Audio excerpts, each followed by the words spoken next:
ಶ್ರೀಗುರುಭ್ಯೋ ನಮಃ. ಹರಿ ಓಂ.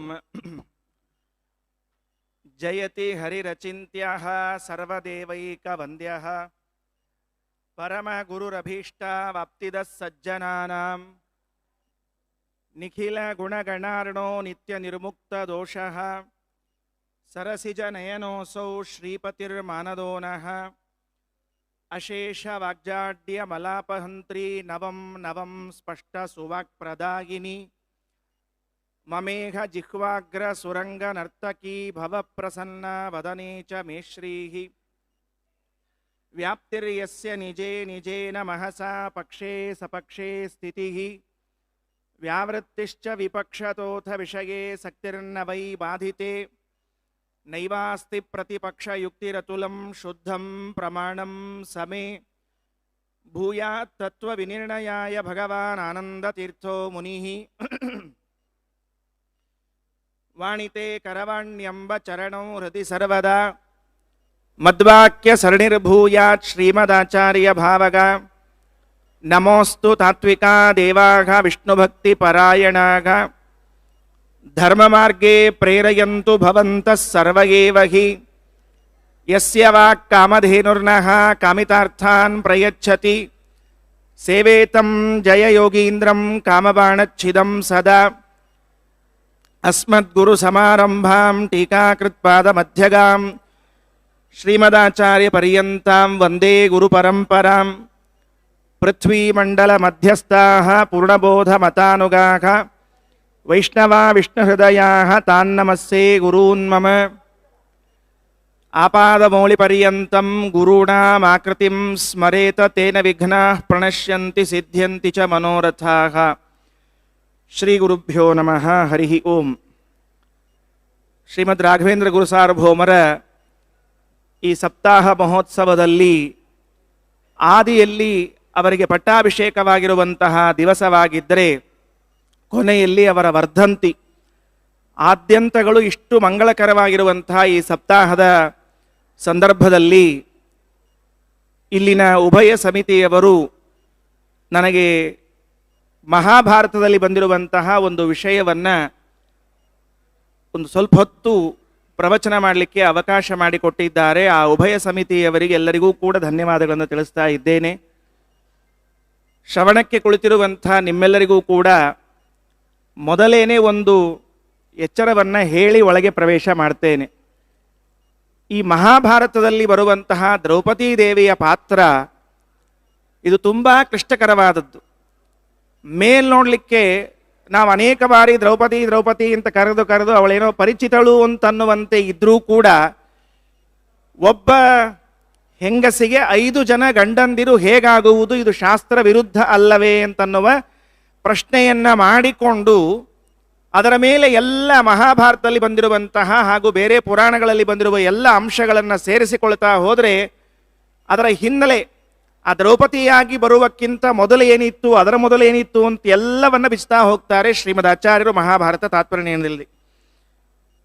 ಈ ಪಾತ್ರದ ಬಗ್ಗೆ ಇವತ್ತಲ್ಲ ಅವತ್ತಲ್ಲ ಯಾವತ್ತಿಗೂ ಕೂಡ ಚರ್ಚೆ ಇದ್ದದ್ದೇ.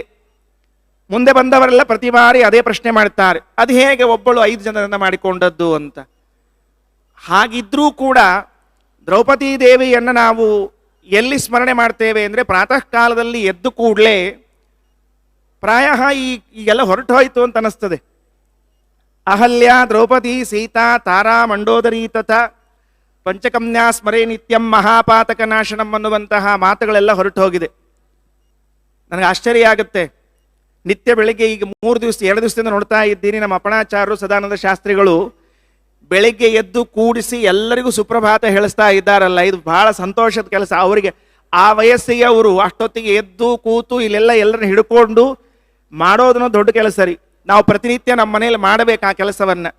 ಮನೆಯಲ್ಲಿ ವಯಸ್ಸಾಗಿರುವಂತಹ ಹೆಣ್ಣು ಮಕ್ಕಳು ಯಾರು ಹಿಂದಿನಿಂದ ಕಲ್ತಿರ್ತಾರೋ ಅವರೆಲ್ಲ ಮುಂದೆ ತಮ್ಮ ಮಕ್ಕಳಿಗೆ ಮೊಮ್ಮಕ್ಕಳಿಗೆ ಇದನ್ನು ಕೊಡಬೇಕು.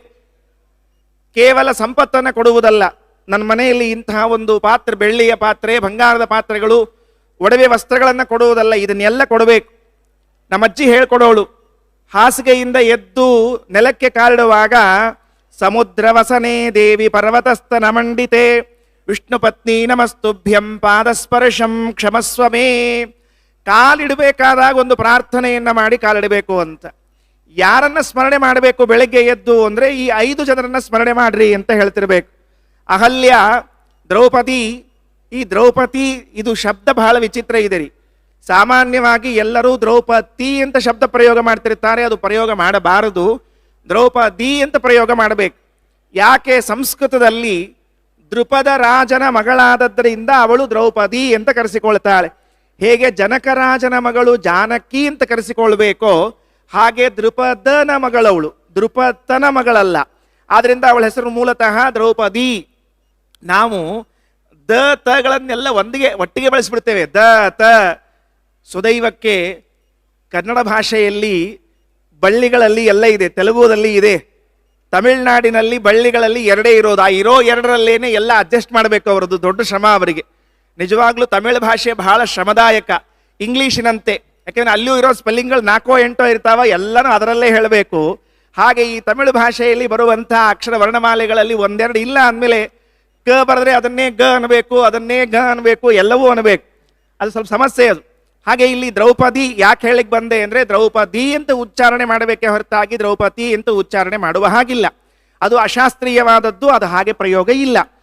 ಈ ಪಂಚಕನ್ಯಾ, ಇದು ಪಂಚಕನ್ಯಾ ಅಂತ ಕೆಲವರು ಪಾಠ, ಕೆಲವರು ಪಂಚಕಂ ನಾ ಸ್ಮರೆ ನಿತ್ಯಂ ಅಂತೂ ಪಾಠ ಹೇಳ್ತಾರೆ. 2 ಪಾಠ ಇದೆ. ಅದರಲ್ಲಿ ಇನ್ನೊಂದು ಪಾಠ ಸ್ವಾರಸ್ಯ ಇದೆ. ಅಹಲ್ಯ, ದ್ರೌಪದಿ, ಸೀತಾ ಶಬ್ದ ಇಲ್ಲ. ತಾರಾ, ತಾರಾ ಮಂಡೋದರಿ ತಥಾ ಅಂತ ಒಂದು ಪಾಠ ಇದೆ. ಸೀತಾದೇವಿಯನ್ನು ಇಲ್ಲಿ ತರುವ ಅವಶ್ಯಕತೆ ಇಲ್ಲ. ಮಹಾಲಕ್ಷ್ಮಿ ಪರಮ ಪರಿಶುದ್ಧಳಾದದ್ದರಿಂದ ಈ ಸಾಲಿನಲ್ಲಿ ಬರುವುದೇ ಇಲ್ಲ.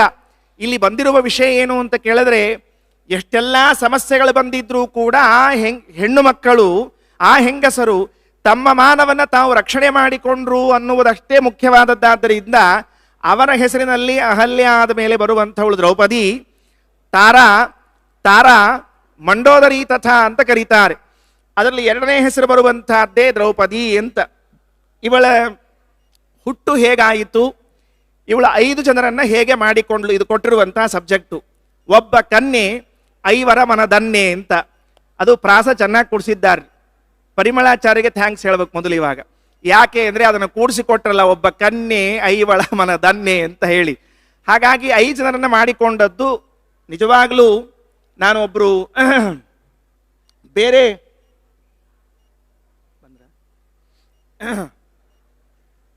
ಬೇರೆ ವಿದ್ವಾಂಸರು ಹೇಳ್ತಿರ್ಲ ಬರಲಿಲ್ಲ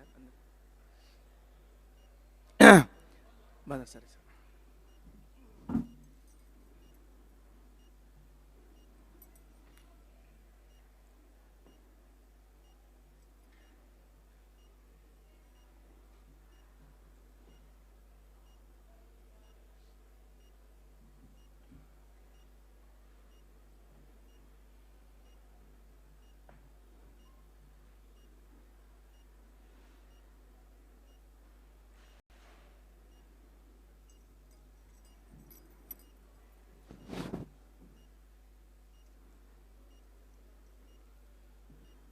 ಪರಮಪೂಜ್ಯ ಶ್ರೀಪಾದದ್ವಯರ ಚರಣಾರವಿಂದಗಳಲ್ಲಿ ವಂದಿಸುತ್ತಾ ಅವರ ಅಪ್ಪಣೆಯನ್ನು ಪಡೆದು ಪ್ರವಚನ ವಿಷಯವನ್ನು ಮುಂದುವರಿಸ್ತಾ ಇದ್ದೇನೆ. ಅವಳ ದ್ರೌಪದಿ ದೇವಿಯ ಉತ್ಪತ್ತಿಯಿಂದ ಪ್ರಾರಂಭ ಮಾಡಿಕೊಂಡು ವಿವಾಹದವರೆಗೆ ಇರುವಂತಹ ವಿಷಯಗಳನ್ನು ಆಚಾರ್ಯರು ಅನೇಕ ಪುರಾಣಗಳನ್ನು ಸಂಗ್ರಹ ಮಾಡಿ ಮಹಾಭಾರತ ತಾತ್ಪರ್ಯದಲ್ಲಿ ಕೊಟ್ಟಿದ್ದಾರೆ. ಆ ದ್ರೌಪದಿ ದೇವಿಯ ಪಾತ್ರದ ವಿಚಾರ ಇದ್ದದರಿಂದ ಮೊದಲು ಅದು ಹೇಗೆ ಬಂತು, ಎಲ್ಲಿಂದ ಅವಳ ಅವತಾರ ಆಯಿತು ಅನ್ನೋದರಿಂದ ಹೇಳ್ತಾ ಹೊರಡ್ತೇನೆ. ಇರುವ ಸಮಯದಲ್ಲಿ ಸಂಗ್ರಹಿಸುವಂತಹ ಪ್ರಯತ್ನವನ್ನು ಮಾಡ್ತೇನೆ. ಸುಮಾರು ಆಚಾರ್ಯರ ಶ್ಲೋಕಗಳು 100 ಶ್ಲೋಕಗಳು ಮಹಾಭಾರತ ತಾತ್ಪರ್ಯದಲ್ಲಿ ಆಚಾರ್ಯರನ್ನು ಸಂಗ್ರಹ ಮಾಡಲಿಕ್ಕೆ 100 ಶ್ಲೋಕಗಳನ್ನು ತೆಗೆದುಕೊಂಡಿದ್ದಾರೆ. ಅಷ್ಟೆಲ್ಲ ನಾವು 1 ಗಂಟೆಯಲ್ಲಿ ತಿಳಿದುಕೊಳ್ಳುವುದು ಕಷ್ಟ ಸಾಧ್ಯ. ಆದ್ದರಿಂದ ಪ್ರಧಾನವಾದ ಅಂಶ ಎಷ್ಟಿದೆಯೋ ಅಷ್ಟನ್ನೇ ಹೇಳಬೇಕು ಅಂತ ಪ್ರಯತ್ನ ಮಾಡ್ತೇನೆ. ಇದರಲ್ಲಿ 2-3 ಅಂಶಗಳು ಬಹಳ ಮನನೀಯವಾದದ್ದು. ಪಾಂಡವರೆಲ್ಲರೂ ಕೂಡ ಅರಗಿನ ಮನೆಯಲ್ಲಿ ಸುಟ್ಟು ಹೋದರು ಅಂತ ವಾರ್ತೆ ಬರುತ್ತದೆ ದೃಪದ ಮಹಾರಾಜನಿಗೆ. ಶ್ರೀಮದಾಚಾರ್ಯರು ಈ ಅಂಶವನ್ನು ಬಹಳ ಸುಂದರವಾಗಿ ನಿರೂಪಣೆ ಮಾಡ್ತಾರೆ. ವಾರ್ತೆ ಬಂದಾಗ ದೃಪದ ಮಹಾರಾಜನಿಗೆ ಬಹಳ ಖೇದ ಆಯಿತಂತೆ. ಯಾಕೆ ಖೇದ ಆಯಿತು ಅಂದರೆ, ಪಾಂಡವರಿಗೋಸ್ಕರ ನಾನು ಒಂದು ಕನ್ಯೆಯನ್ನು ಪಡೆದದ್ದು, ಅರ್ಥಾತ್ ಅರ್ಜುನನಿಗೆ ವಿಶೇಷವಾಗಿ ಅರ್ಜುನನಿಗೆ ವಿವಾಹ ಮಾಡಿ ಕೊಡಬೇಕು ಅನ್ನುವುದಕ್ಕೆ ಒಬ್ಬ ಮಗಳನ್ನು ಪಡೆದಿದ್ದೇನೆ, ಅವಳ ಲಗ್ನ ಆಗುವುದರೊಳಗಾಗಿ ಆ ವರ ಸತ್ತು ಹೋಗಿಬಿಟ್ನಲ್ಲ ಅಂತ ಮೊದಲು ಖೇದ ಆಯಿತು. ಈ ದೃಪದ ಮಹಾರಾಜ ಮಗಳನ್ನ ಅರ್ಜುನನಿಗೆ ಕೊಡಬೇಕು ಅಂತ ಯಾಕೆ ಸಂಕಲ್ಪ ಮಾಡಿದ? ದೃಪದ ಮಹಾರಾಜನಿಗೂ ಪಾಂಡವರಿಗೆ ಏನು ಸಂಬಂಧ?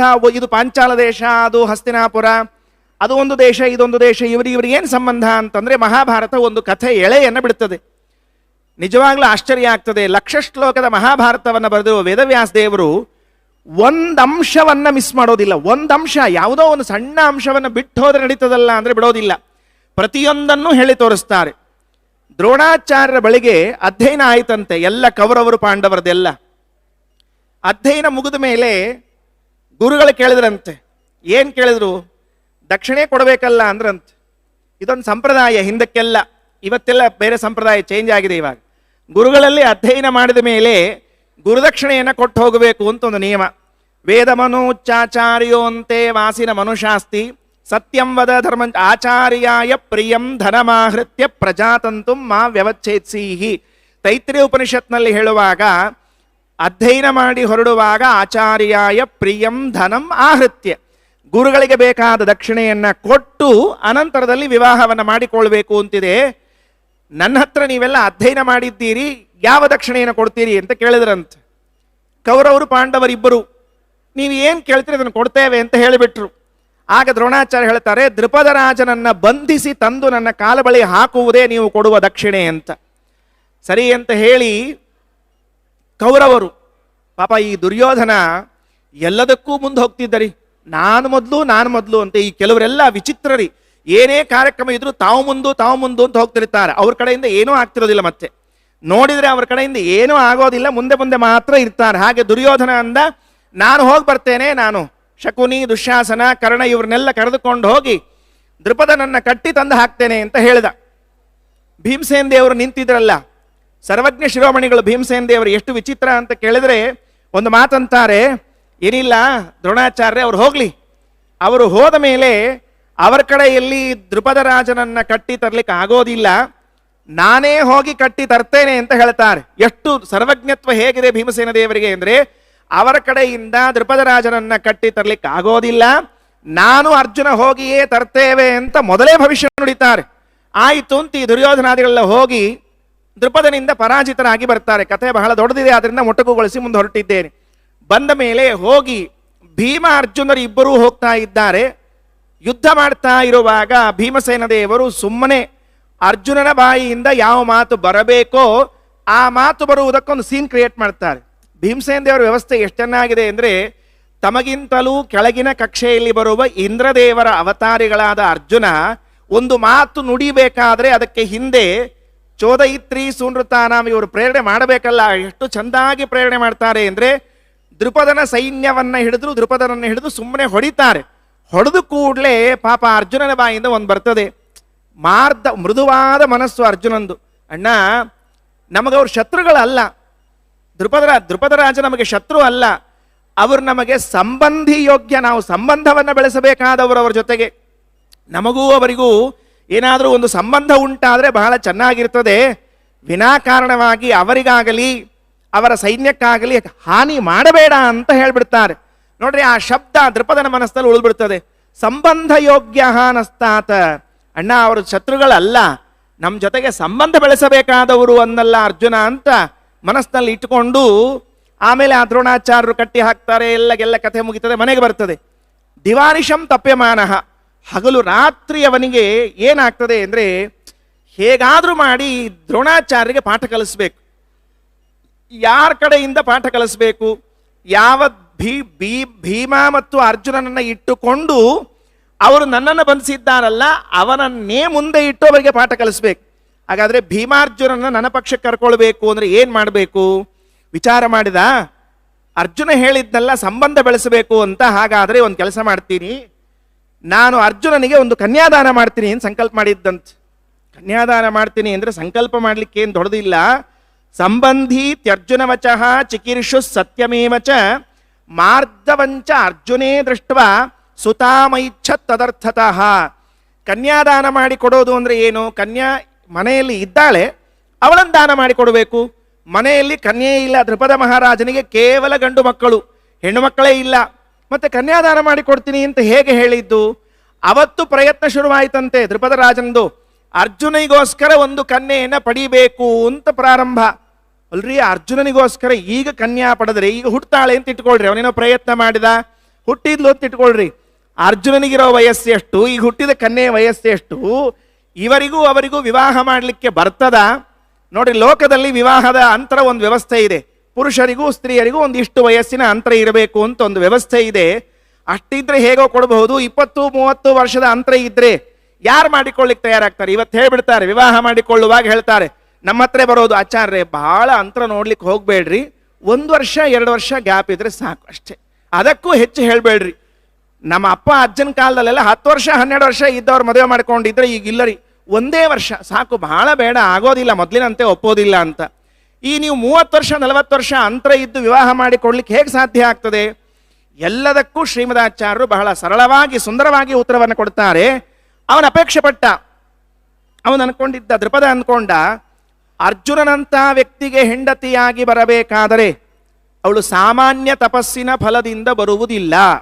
ಏನೋ ದೇವಸ್ಥಾನಕ್ಕೆ ಹೋಗ್ತೀನಿ, ಮಠಕ್ಕೆ ಹೋಗ್ತೀನಿ, ಪ್ರದಕ್ಷಿಣೆ ಹಾಕ್ತೀನಿ, ನಮಸ್ಕಾರ ಮಾಡ್ತೀನಿ, ತೀರ್ಥಕ್ಷೇತ್ರಕ್ಕೆ ಹೋಗ್ತೀನಿ, ಯಾತ್ರೆ ಮಾಡ್ತೀನಿ, ಈ ಎಲ್ಲ ಪುಣ್ಯದಿಂದ ಸಾಧ್ಯ ಆಗೋದಿಲ್ಲ. ಹಾಗಾದರೆ ಅಂತಹ ಹೆಣ್ಣು ಮಗಳು ಬರಬೇಕಾಗಿದ್ದರೆ, ಕನ್ಯೆ ಹುಟ್ಟಬೇಕಾಗಿದ್ದರೆ ವಿಶಿಷ್ಟವಾದ ತಪಸ್ಸಾಗಬೇಕು ಅಂತ ತಿಳಿದುಕೊಂಡು ಕೃಷ್ಣನ ಮಾತು, ಯಜ್ಞೋ ದಾನಂ ತಪಶ್ಚೈವ ಪಾವನಾನಿ ಮನೀಷಿಣಾಂ, ಯಜ್ಞ ದಾನ ತಪಸ್ಸು ಈ 3ರಿಂದ ನೀವೇನನ್ನಾದರೂ ಪಡೆಯಬಲ್ಲರಿ ಅಂತ ಕೃಷ್ಣ ಹೇಳಿದ್ದಾನೆ. ಹಾಗೆ ಯಜ್ಞ ಮಾಡೋಣ ಅಂತ, ಯಜ್ಞ ಮಾಡೋಣ ಅಂತ ಇವನಿಗೇನೋ ಅಪೇಕ್ಷೆ ಬಂತು. ಮಾಡಿಸೋ ಪುರೋಹಿತರು ಬರಬೇಕಲ್ಲ, ಎಂಥ ಪುರೋಹಿತರು ಬೇಕು? ಶ್ರೀಮದಾಚಾರ್ಯರು ನಿರೂಪಣೆ ಮಾಡುವಾಗ ಹೇಳ್ತಾರೆ, ಆ ಪುರೋಹಿತರ ಯೋಗ್ಯತಾ ಎಂಥದ್ದಿರಬೇಕು ಅಂತ. ನಮ್ಮ ಮನೆಗೆಲ್ಲ ಪೌರೋಹಿತ್ಯ ಮಾಡಿಸ್ಲಿಕ್ಕೆ ಬರ್ತಿರ್ತಾರೆ, ಒಳ್ಳೆ ಆಚಾರ್ಯರು ಪಾಪ, ಸಾತ್ವಿಕರು, ಶ್ರದ್ಧೆ ಇದ್ದವರು ಎಲ್ಲ ಸರಿ. ಆದರೆ ಬಂದು ಮಾಡಿಸಿದಾಗ ಆ ಮಂತ್ರಗಳ ಫಲ ನಮಗೆ ಆಗಬೇಕಲ್ಲ. ಅದಕ್ಕೇನಾಗಬೇಕು? ಮಂತ್ರಗಳು ಯಾತಯಾಮ ಆಗಬಾರದು. 3 ಗಂಟೆ ಹೊತ್ತು ನೀವು ಮಂತ್ರಗಳನ್ನು ಉಚ್ಚಾರಣೆ ಮಾಡೋದು ನಿಲ್ಲಿಸಿದ್ರೆ ಅವೆಲ್ಲ ಯಾತಯಾಮ ಆಗಿ ಹೋಗಿ ತಂಗಳಾಗ್ಬಿಡ್ತದಂತೆ ಮಂತ್ರ, ಅವುಗಳಿಗೆ ಶಕ್ತಿ ಹೋಗ್ಬಿಡ್ತದಂತೆ. ಪ್ರತಿನಿತ್ಯದಲ್ಲೂ ನೀವು ಇಷ್ಟೊತ್ತು ವೇದಾಧ್ಯಯನವನ್ನು ಮಾಡ್ತಾನೇ ಇರಬೇಕು ಅಂತ ವ್ಯವಸ್ಥೆ ಇದೆ. ಅವೆಲ್ಲ ಮಾಡದೇ ಹೋದರೆ ಮಂತ್ರಗಳಲ್ಲಿ ಸಾಮರ್ಥ್ಯ ಇರುವುದಿಲ್ಲ. ಹಾಗಾದರೆ ಅವತ್ತಿನ ಕಾಲದಲ್ಲಿ ಅಂತಹ ಸಮರ್ಥರಾದ ಪುರೋಹಿತರು ಯಾರು ಅಂತ ಹುಡುಕಿಕೊಂಡು ಹೋದರೆ ಯಾಜ ಉಪಯಾಜ ಅಂತ ಇಬ್ಬರಿದ್ರಂತೆ. ಯಾಜೋಪಯಾಜೌ ಆನೀಯ ಅಥ ಅರ್ಬುದೇನ ಗವಾಂ ನೃಪಃ. ಅವರಿಗೆ ಪೌರೋಹಿತ್ಯಕ್ಕೆ ಒಪ್ಪಿಸಿದ್ನಂತೆ ದೃಪದ ಮಹಾರಾಜ. ಆಚಾರ್ಯ ನಮ್ಮ ಮನೆಗೆ ಬರಬೇಕು, ಪೌರೋಹಿತ್ಯ ನಿಮಗೇನು ಬೇಕು ದಕ್ಷಿಣೆ ಹೇಳ್ರಿ, ಕೊಡ್ತೀವಿ ಅಂತ ತಿಳ್ಕೊಂಡು. ನಮ್ಮಲ್ಲೂ ಇವತ್ತಷ್ಟೇ ಇದೆ ರೀ, ಮೊದಲೇ ವ್ಯವಸ್ಥೆ ಮಾಡ್ಕೊಂಡ್ಬಿಡ್ತೀವಿ ನಾವೆಲ್ಲ. ಏನು ಅಂದರೆ ಎಷ್ಟು ಕೊಟ್ಟರೆ ಎಷ್ಟು ಕಾರ್ಯಕ್ರಮ ಅಂತ ಒಂದು ವ್ಯವಸ್ಥೆ ಇದೆ. ಯಾಕಂದರೆ ಆಮೇಲೆ ಪಾಪ ಯಜಮಾನನಿಗೆ ಮನಸ್ಸು ಬದಲಾಗಿಬಿಟ್ರೆ ತುಂಬ ಕಷ್ಟ ಆಗತ್ತೆ. ಒಂದು ಸರ್ತಿ ಒಬ್ಬ ಆಚಾರ್ಯ ಪಾಪ ಪೌರೋಹಿತಿಗೆ ಹೋಗಿದ್ರಂತೆ. ಹೋಗಿದ್ದಾರೆ, ಪೌರೋಹಿತ್ಯ ಮಾಡಿಸ್ಕೊಂಡು ತಿರುಗಿ ಹೋಗುವಾಗ ಆಚಾರ್ಯ ಕೈಯಲ್ಲಿ ದಕ್ಷಿಣೆ ಕೊಡುವಾಗ ಅವನು 100 ರೂಪಾಯಿ ಮೇಲೆ 10 ರೂಪಾಯಿ ಎಕ್ಸ್ಟ್ರಾ ಕೊಟ್ಟನಂತೆ. ತುಂಬ ಹಿಂದಿನ ಕಥೆ ಹೇಳ್ತಾ ಇರೋದು. 100 ರೂಪಾಯಿ ಮೇಲೆ 10 ರೂಪಾಯಿ ಎಕ್ಸ್ಟ್ರಾ ಕೊಟ್ಬಿಟ್ಟ. ಆಚಾರ ಅಂದ್ರು, ಪಾಪ ಇವತ್ತೇನೋ ದೈವ ಗೊತ್ತಿಲ್ಲ, ಒಂದು 10 ರೂಪಾಯಿ ಹೆಚ್ಚಿಗೆ ಬಂದೆ ಅಂತ ತಗೊಂಡು ಬಂದಿದ್ದಾರೆ. ಮತ್ತೊಂದು ಬಾರಿ ಅವ್ರ ಮನೆ ಕಾರ್ಯಕ್ರಮಕ್ಕೆ ಬಂದಿದ್ದಾಗ ಆಚಾರ್ಯರು ಆತ 90 ರೂಪಾಯಿ ದಕ್ಷಿಣೆ ಕೊಟ್ಟನಂತೆ, 90 ರೂಪಾಯಿ ದಕ್ಷಿಣೆ ಕೊಟ್ಟನಂತೆ. ಆಚಾರ್ಯ ಕೇಳಿದ್ರು, ಅಲ್ರಿ ನೀವು 90 ಕೊಟ್ಟಿದ್ದೀರಿ, 100 ಕೊಡಬೇಕಾಗಿತ್ತಲ್ಲ ಅಂತ. ಆಗ ಯಜಮಾನ ಹೇಳಿದ್ನಂತೆ, ಆಚಾರ್ಯ ಹಿಂದಿನ ಬಾರಿ ಬಂದಾಗ 110 ಕೊಟ್ಟಿದ್ನಲ್ಲ, ಅಲ್ಲಿಗೆ ಇಲ್ಲಿಗೆ ಸರಿ ಆಯ್ತು ಹೇಳ್ರಿ ಅಂತ ಹೇಳಿದ್ನಂತೆ. ಹೀಗಾದರೆ ಯಾರು ಮಾಡಿಸ್ಬೇಕು ವ್ಯವಸ್ಥೆಯನ್ನ? ಅದಕ್ಕೆ ಪುರೋಹಿತ್ಯ ಮಾಡಿಸುವಾಗ ಅವರಿಗೆ ಕೊಡಬೇಕಾದ ಸರಿಯಾದ ದಕ್ಷಿಣೆ ಕೊಡಬೇಕೋ ಬೇಡವೋ? ಅವತ್ತಿನ ಕಾಲದ ಪ್ರಸಿದ್ಧರಾದ ಯಾಜ ಉಪಯಾಜ ಪುರೋಹಿತರು ಎಷ್ಟು ಆಕಳು ಕೊಡಬೇಕು? 10 ಕೋಟಿ ಆಕಳುಗಳನ್ನು ಕೊಡಬೇಕು ಅಂತ ಹೇಳಿದ್ನಂತೆ. ಅಂದರೆ ಅವ್ರಿಗೆ ಒಪ್ಪಿಸಿಕೊಂಡ ಅಷ್ಟು ಆಯಿತು ಅಂತ ಹೇಳಿದ್ರು. ಅರ್ಬುದೇನ ಗವಾಮ್ ಅಂತ ಹೇಳ್ತಾರೆ, ಒಪ್ಪಿಕೊಂಡ್ರು 10 ಕೋಟಿ ಕೊಡ್ತೀನಿ ಅಂತ ತಿಳ್ಕೊಂಡು ಹೇಳಿ. ಆ ಮಾತಿನಿಂದ ಅವರು ಬಂದು ಯಜ್ಞವನ್ನು ಮಾಡಿಸ್ತಾ ಇದ್ದಾರಂತೆ. ಹೌದು, ಅವರಿಬ್ಬರಾದರೂ ಪುರೋಹಿತರು ಅಷ್ಟು ಆಕಳುಗಳಿಗೆ ಯಾಕೆ ಒಪ್ಪಿಕೊಂಡ್ರು ಅಂತ ಒಂದು ಪ್ರಶ್ನೆ. ಅದಕ್ಕೆ ಮಹಾಭಾರತ ಉತ್ತರ ಕೊಡ್ತದೆ, ಬಹಳ ಸುಂದರವಾದದ್ದು. ಆ ಅಣ್ಣ ತಮ್ಮಂದ್ರಲ್ಲಿ ಯಾಜ ಉಪಯಾಜ, ಇವು ಯಾಜ ಅನ್ನುವನು ತಮ್ಮ, ಉಪಯಾಜ ಅನ್ನುವನು ಅಣ್ಣ. ಅವರು ಮೊದಲೊಬ್ಬರು ಪುರೋಹಿತರ ಹತ್ರ ಹೋಗಿ ಕೇಳ್ತಾರಂತೆ ತಮ್ಮನ ಹತ್ರ, ನಮ್ಮ ಮನೆಗೆ ಬಂದು ನೀವು ಪೌರೋಹಿತ್ಯ ಮಾಡಿಸ್ತೀರಾ ಅಂತ. ಅವ್ರು ಹೇಳಿದ್ರು, ನಮ್ಮ ಅಣ್ಣ ಒಪ್ಪಿಕೊಂಡ್ರೆ ಮಾತ್ರ ನಾನು ಬರ್ತೇನೆ, ಇಲ್ಲದೆ ಇದ್ರೆ ಬರೋದಿಲ್ಲ. ಯಾಕ್ರಿ? ನಮ್ಮ ಅಣ್ಣ ಯಾರ ಕಡೆಗೆ ಹೋಗಬೇಕು ಬೇಡ ಅಂತ ನಿರ್ಧಾರ ಮಾಡ್ತಾರೆ. ಅವರು ನಿರ್ಧಾರ ಮಾಡಿದಾಗ ಮಾತ್ರ ನಾವು ಪೌರೋಹಿತ್ಯ ಮಾಡಿಸ್ಲಿಕ್ಕೆ ಸಾಧ್ಯ ಆಗತ್ತೆ. ಅಂದರೆ ಆ ಪುರೋಹಿತರಿಗೆ ಎಷ್ಟು ಒಂದು ಮಂತ್ರಸಿದ್ಧಿ ಇತ್ತು ಅಂದರೆ, ಈ ಯಜಮಾನನ ಮನೆಗೆ ಹೋಗಿ ನಾವು ಯಜ್ಞ ಮಾಡಿಸಿದರೆ ಅವನಿಗೆ ಫಲ ಆಗ್ತದೋ ಇಲ್ಲೋ ಅಂತ ಮೊದಲೇ ತಿಳ್ಕೊಳ್ತಿದ್ರಂಥವ್ರು. ಆಗ ಮಾತ್ರ ಹೋಗಿ ಯಜ್ಞವನ್ನು ಮಾಡಿಸ್ತಿದ್ರಂತೆ, ಇಲ್ಲದೆ ಇದ್ರೆ ಸರ್ವಾತ್ಮನ ಯಜ್ಞ ಮಾಡಿಸ್ತಿರ್ಲಿಲ್ವಂತೆ. ಆಯಿತು ಅಂತ ಹೇಳಿದ್ರು. ಅವರಂದ್ರು ನಾನು ಬರೋದಿಲ್ಲ ಅಂತ ಮೊದಲು ಬರಲಿಕ್ಕೆ ತಯಾರೇ ಇಲ್ಲ.